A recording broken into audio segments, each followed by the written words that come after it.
So welcome to our Massive Momentum Monday. As far as announcements, I think just the basics of what we've kind of been covering in our training. So we have the Life Book Retreat is on Friday night at the Smithson's home. There's a form you can fill out online. If you haven't seen that event, let me know, we can post it again. But that'll be super fun. There's a lot of people from our team going. I'll be there. You can bring clients, coaches, even potentials. So it'll be amazing. And then Boondocks event, we're so excited for this. So we're finally going to get this set up at Boondocks in Kaysville on the 24th, and we'll be doing these, by probably every other month, and should be really great to get our, our group and our people to these events. So plan on putting that on the calendar on October 24th. And then the Bison event is in December. If you haven't signed up, get on there and sign up, and then you can also get your room. I think there's a room shared document floating around somewhere. If you want that, we can look for that and get that posted as well. And then as far as rank ups, congrats to everyone who ranked up. You probably heard, if you were on last week's rank up, I ran that and named everyone, but in our Ohana team, I'll just run through new integrated regional director, second month, Marcia Turner. And then new executive director, Emily Griggs, associate director, Dan Winger.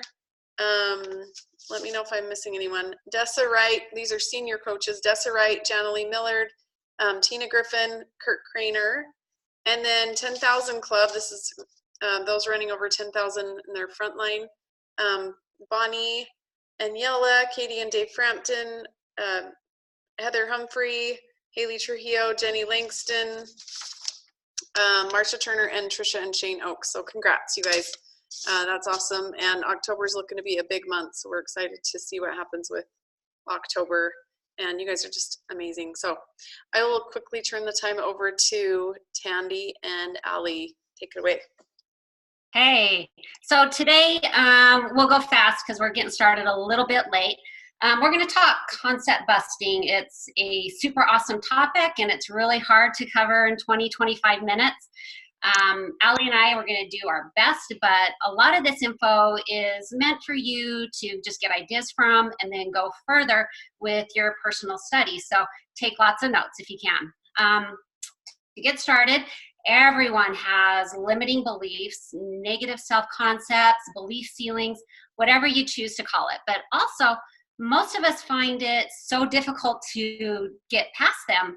We can even have these beliefs without realizing it. And what's worse is that these hidden beliefs keep us from progressing or going higher in our aspirations. It's a self-concept that has a limit or a barrier, and it stops us from rising and continuing to move forward. So in other words, it's our limiting beliefs. Taking a step back to beliefs for just a second. A belief is a thought that you think a lot about. And soon that thought becomes something that you believe is true. It's true about yourself or true about others. And we use these thoughts, turn beliefs, to define our world.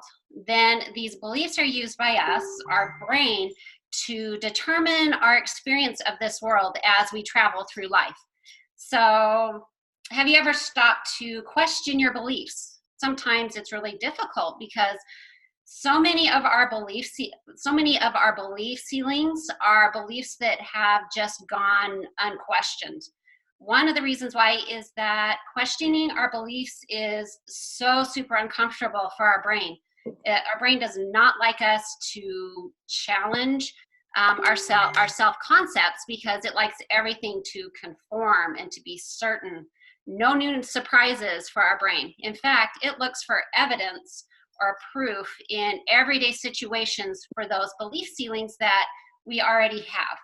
So even though you think about your belief ceiling logically, like I'm scared to do a training, and you don't want to have that self-concept, like I want to grow, your brain is constantly fighting against that desire, saying you're not good enough or you don't know enough, and is seeking to prove that that belief you have is true. Also, beliefs are hard to recognize and become aware of because we've thought them so often that we just believe they're true facts. We don't recognize them as thoughts or as optional in our lives, but as reality. So now that I've just quickly gone over what a belief ceiling is, I'm going to turn it over to Allie to talk about our brain and how to teach it to think differently, how to accept new ideas, and then I'll drop back in to finish out with how to recognize a belief ceiling and how to overcome it. So Allie, over to you. Okay, thanks, Tandy. I don't know about you guys, but I feel like my brain just is constantly getting in the way. I also feel like when I was coming up with these, or reading through and listening to podcasts, that I think we always feel like there's people that are in like the doctorate program of this brain stuff, but I think we really are all in the same boat. It's a constant everyday thing. I don't know that it's ever anything that you master. So I think that's a great thing to remind ourselves, because that is just a concept that one day we won't have to train our brain. I think that's completely false. So just practicing and having those mental conversations with yourself, I think will really help with this concept busting. So I'm going to quickly go over 7 reasons that we tell ourselves that we can't achieve things, and kind of provide dialogue that you can tell yourself on how to overcome these concepts or these beliefs that we believe ourselves. When reality, we know they're not true, but somehow we convince ourselves that we can't do things. So the first one, I got this from Jody Moore. If you haven't listened to her podcast, it was maybe 6 to 8 months ago. It's awesome. Anyways, the thing she talks about is to set a goal that is impossible. So we hear that, and I think right away you think, why would I set an impossible goal? Why? If it's not possible, why would I even set it? So the trick is to set a goal that is impossible. And immediately your brain is going to say, that's ridiculous, that's impossible. Why would I ever do that? And right there, you've already defeated. You haven't even entered the race, because you've already just said, nope, I'm not going to do it. But when we realistically think about that, if we set something impossible, I think if you think about maybe some of your own goals, people have probably reached those goals that you're trying to reach. So it is possible. If you're wanting to, whatever it is, if you're wanting to bake bread and you've never made bread and you think that's impossible, well, guess what? It's not, because people make bread all the time, right? So realize that every goal pretty much is possible. So get rid of that concept right away. And then just tell yourself, guess what? I'm just going to move forward. I'm going to give it my best. So number 2 thing that we tell, reason why we don't achieve them, because we are not willing to fail. I think all of us can relate to failure's possibly embarrassing. It's disappointing. So the answer we're going to tell ourselves for that is, well, I would rather try and fail than not give it a shot at all. And it made me think of how many times we as parents give our kids or even our clients pep talks, right? I was just telling my daughter this the other day. She said, I really want to try out for this volleyball team, but I don't think I'm going to make it. Okay, so right there, she doesn't want to fail. But what do we as parents and human beings always tell people? You're never gonna know if you're gonna make the team unless you give it a shot, right? So we have to be willing to fail. And even if we try out for this team, right? What do we tell our kids? Hey, you're going to meet new people. You're going to get to know the coaches. If you try out next year, you're going to know the process. All of these things you learn from being willing to try is far better off than just completely taking yourself out of it before you even begin. So the great thing you're going to want to tell yourself when you say, you know what, I'm going to fail. That's okay. People fail all the time. Some of the most successful people in the world have failed, and that's okay. You're still going to learn something. It's better to fail and learn from it and move on and just keep moving forward. Okay, number 3, we are not willing to be uncomfortable. Like Tandy was just saying, anytime we are trying to bust through a concept, we are going to be uncomfortable. So your brain automatically is going to say, I don't like the way that feels. I don't want to do that. And we can answer that and just say, you don't have to like it. Most of the time when we're growing, we don't like it. It is uncomfortable, but we do it anyways. I was thinking when you have a new client that's just starting on plan, we kind of prepare them like, hey, day 2, you're going to feel crappy. You know, you might go through a little bit of a detox. So we're preparing our clients for what's going to happen. And we can kind of do the same with yourself. Talk to yourself that same way. Yeah, this is probably going to feel crappy. It may be scary, but that's okay. You know what to expect. So you can just convince your mind and tell yourself, that's okay. I'm going to feel uncomfortable, but I'm going to do it anyways. Okay, number 4 is we think it's too hard. So we recognize, first of all, it's important to recognize that that is just a thought that we've created. And the answer to that is, so what? I can do hard things. I also think, how do you know it's going to be hard if it's something you've never done before? I'm going to go back to my baking bread concept. If you've never made bread, you may think that is really hard. I'm not a bread maker, but I have made it. And it wasn't that hard. So lots of times I think we have this whole illusion that it's going to be really, really hard. And then oftentimes once you get into the nitty gritty, it may require work, but you may look back and think, oh, okay, that wasn't quite as hard as I thought it would be. So again, just a concept that we're telling ourselves that we need to recognize that it's a concept and just move on. Number 5 reason why we don't achieve our goals is we think we need to know how to achieve the goal before we even start. I can totally relate to this. There's oftentimes I just see the end result and think I have to know how to get there, when in reality, you don't. When you set this goal, your brain's going to say, I have no idea how to do this. I don't know what I'm doing. We can answer that by just telling our brain, of course I don't know how to do it. I've never done it before. I'm going to figure it out. So the cool thing about that is you surround yourself, like we have with our Optavia community, with like-minded people that have achieved this goal, and they can give you their situation of what worked for them. So there really is no, I guess, excuse for the reason of I don't know how to achieve it, especially in this community, because there are many, many people that are achieving things. And that's what's awesome as coaches, is we can help our clients, right? We've achieved success in areas other people have. Okay, number 6, the reason why we don't achieve things is we don't believe and we have doubt. Immediately when I think we're trying to accomplish something, we tell ourselves, we go right to that doubt. I'm just not sure I can do this. Does anybody find themselves doing that? You automatically, your brain goes to that doubt because it doesn't want to experience all the things that we're going to have to work on. So when we tell ourselves, I can't do this, when we start in that doubty mode, we immediately just need to tell ourselves, again, I can do it. Others have done it. It's not impossible. I have the skills. I have the mentor. I have the tools.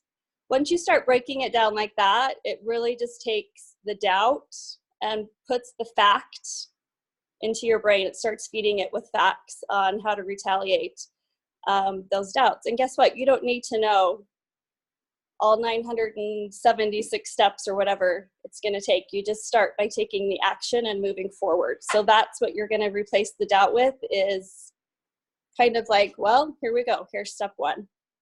And number 7 that she talks about, the reason why we don't achieve our goals is we are past focused. So our brain loves to dwell in the past. And this has been really big for me. I just think so many times we live in the past when we're trying to move to the future. And we tell ourselves, I'm not going to be able to do this. I haven't been able to do this before, or maybe I tried that one time and it didn't work. How we need to combat that is tell ourselves, that was the past, I'm moving on. This is a new me, this is a better me, and look to your future. And I love, Optavia has created that for me. It's created this is the new Allie, and before I probably would have eaten 4 of those cookies, but the new me doesn't, right?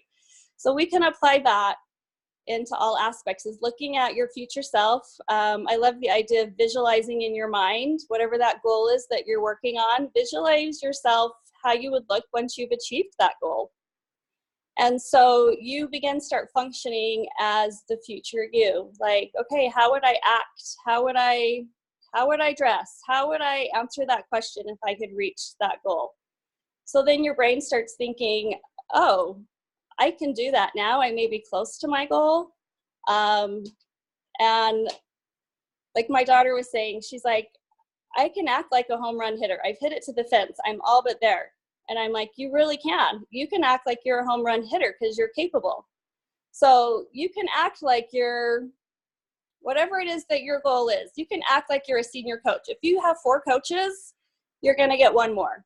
So take that role on and act in your future self. I think it's important that we don't let the past define you, because that's not who you are. So as you look forward to achieving those goals, once you start getting a taste, and look at others that have achieved that, right? Once you start getting a reality of what that looks like, you can start trying on that look of success and how that feels for you. And that just becomes motivation. So that was really fast, the 7 reasons why we don't achieve goals. I know I could relate to every single one of them. So maybe just start practicing, telling your brain, combating that negativity and that doubt with those answers. And hopefully that can help us to move forward and achieve our goals. Tandy, back to you. Okay, so I've got dogs barking in the background. Hopefully it's not too loud. So remember, our beliefs are thoughts we have dwelled on and thoughts we've thought about so many times that our brains have turned them into ingrained beliefs. So I'm going to share a slide here for 1 second. Maybe. Okay, is that showing up for you guys? Okay. All right. So imagine your mind as a mound of soil. Okay, so there we go. Imagine your mind as a mound of soil. You pour water on it once, and most of the water rolls down and off. Keep pouring water, your thoughts, onto that mound of soil, and channels start to form. And then with each subsequent pour, these channels keep getting deeper and deeper and more ingrained, just like thoughts in our subconscious.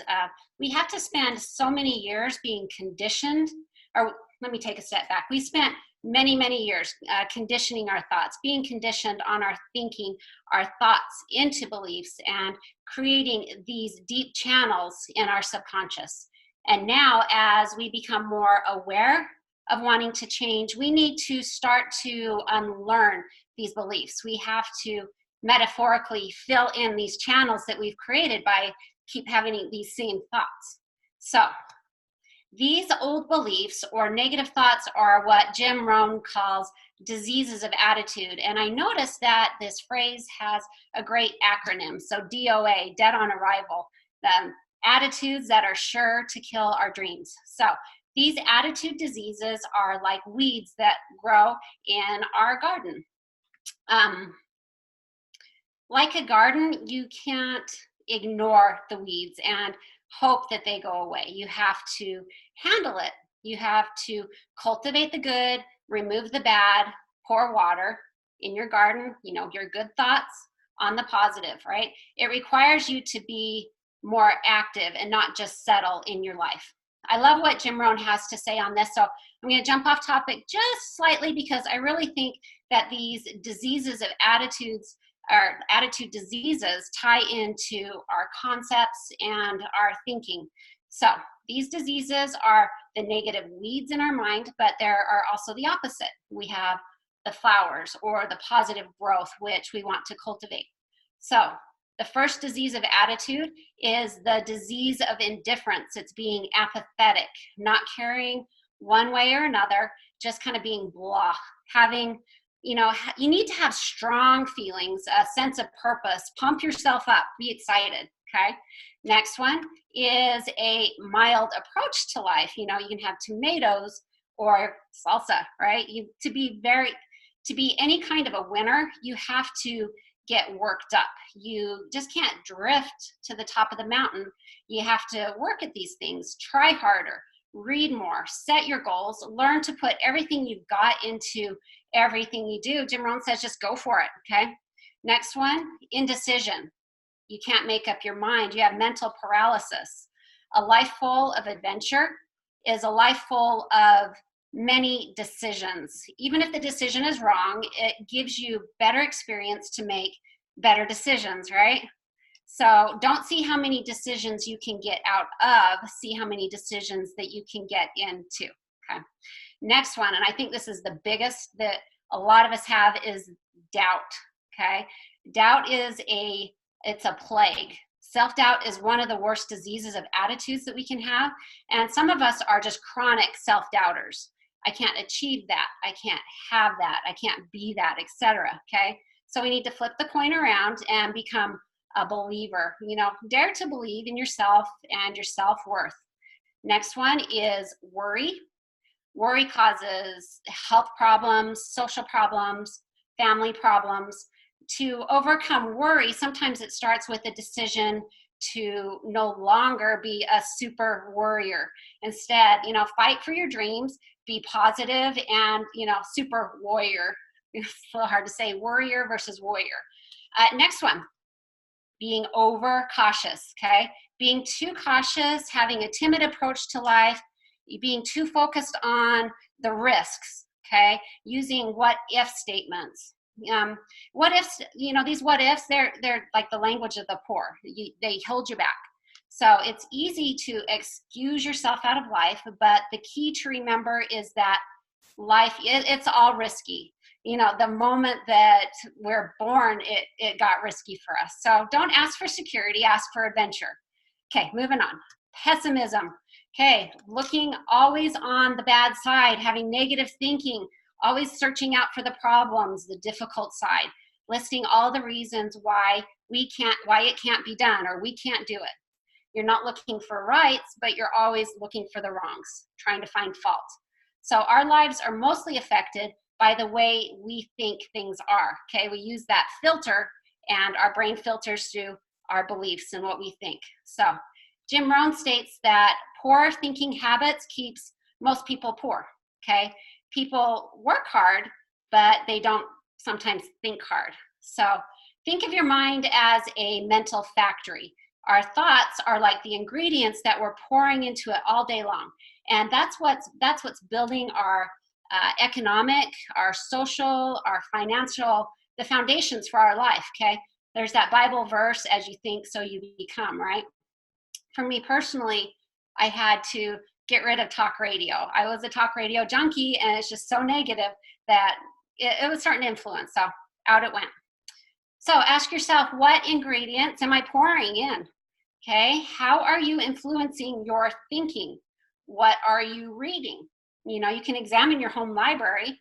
What you read pours massive ingredients into the mental factory, and it gives your brain lots of material to pull from. Okay, final disease of attitude is complaining, okay? This is poisonous to our future, griping and whining. It's so super deadly. We want to build the good life, and that all begins with selecting the best ingredients. We need to avoid the bad and be wise and be careful with what we think about. So to remember to overcome these beliefs, we need to think and to act the opposite. You know, Allie mentioned this as well. Even if you don't believe it yet, you have to act as if you do believe it, okay? So we need to first identify our limiting belief, our belief ceiling, and ask, you know, you can ask yourself, what am I not achieving in my life right now that I would like to be accomplishing? And then next, ask, what are the reasons I'm not achieving or becoming or acquiring this goal? The reasons, the excuses are more than likely your belief ceiling. I can't have because, I can't achieve because, it's someone else's fault because, you know, your belief ceiling tends to follow that because statement. So before I go over our action steps for the week, I want to emphasize that belief ceiling usually entails a lack of confidence, okay, in some area of our life. We need to be able to move out of our comfort zone and develop unshakable self-confidence and take risks without, any guarantees that it's going to work out. To do this, we need to understand the law of concentration, okay? This law states that anything you dwell upon grows in reality, or what you think about, you bring about, okay? We've heard this before. In other words, anything that you're thinking about long enough and hard enough and surrounding yourself with eventually becomes part of your mental process, and your life tends to go in that direction. So to overcome limiting belief, we need to start to think constantly about being bold, about confidence, about self-assertion. If you want self-confidence on the outside, you got to practice integrity and self-confidence on the inside. Okay, so quickly, sorry, this is going long. Here is our action step for the week so that you can start to develop a clear plan of action for your life. So very first, we need to identify our limiting belief, okay? You'll recognize it as the excuse you generally use for not being able to achieve something, to reach something, to be something. Remember, it's that because I can't something. And then next, you're going to flood your brain with ideas, with information, with actions of who you want to be, what you want to achieve. And like Ali said, surround yourself with those who inspire you, and also immerse, in who you want to be. Attend events, go to different functions, read a lot, okay? And then start to act. You may not believe it yet, but act with confidence, even if you don't feel like it, or if you're scared, do it anyways, okay? Think about what would a confident you do.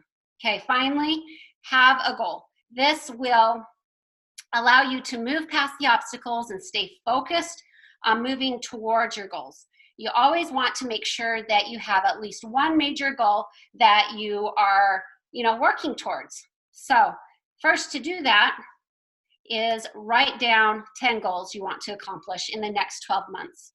Okay, you're going to look over this list and you're going to ask yourself, if I could wave a magic wand and accomplish one of these goals in 24 hours, okay, it's done in 24, which goal would have the greatest impact on my life?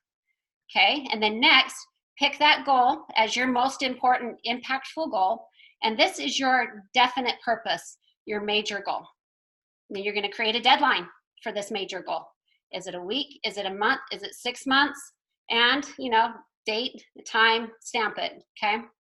Make a list of all the things that you need to achieve to reach that goal. Is it trainings? Is it talking to somebody? Is it books? What action steps do I need to take? And finally, you commit to working on that goal every single day by doing something from that list every day, okay? So doing this, picking one item from that list and working on your goal is going to help you to reach that goal a lot more quickly. So when you identify what is holding you back, develop an unshakable self-confidence that you can do anything you want, and make a plan for exactly how you want to do it, you're going to be free of this limited thinking, of these belief ceilings, okay? And you'll be on your way to becoming unstoppable in your personal and professional and financial goals. So I just want to finish by this quote down at the bottom by Brian Tracy. So he says, "There are no limits on what you can achieve with your life except the limits you accept in your own mind." Okay, back to you, Haley. Let me end this screen share if I can. Maybe. Oh my gosh, I'm feeling all kinds of inspired. What about you guys? That was so good. I feel like it's one of those I need to go back and listen to and take more notes. I had a thought in there that kept coming back to me, and that was, you focus on, or you get what you focus on, so focus on what you want. And I think that that a lot of times we get in our own life and we have negative people in our life and that kind of steer us clear of those dreams. And so I can't tell you how important it is to be on trainings and to come to events, because that is exactly where we come together and we focus on what we want as a group. And we're like-minded and we build each other up. And when I'm on here, I just feel so inspired. And then we go back to the regular rigors of life and stresses, and sometimes we lose that momentum. But if we constantly are coming back, that consistency is where the magic happens and the change occurs. So thank you so much, Allie and Tanvi. That was amazing. Loved your content and your preparation for this week. I really appreciate it. And I feel like, talk about some massive momentum Monday, right? We got a lot of work to do this week. So thank you so much for being on. Have an awesome week, and we will see you later. Bye, guys.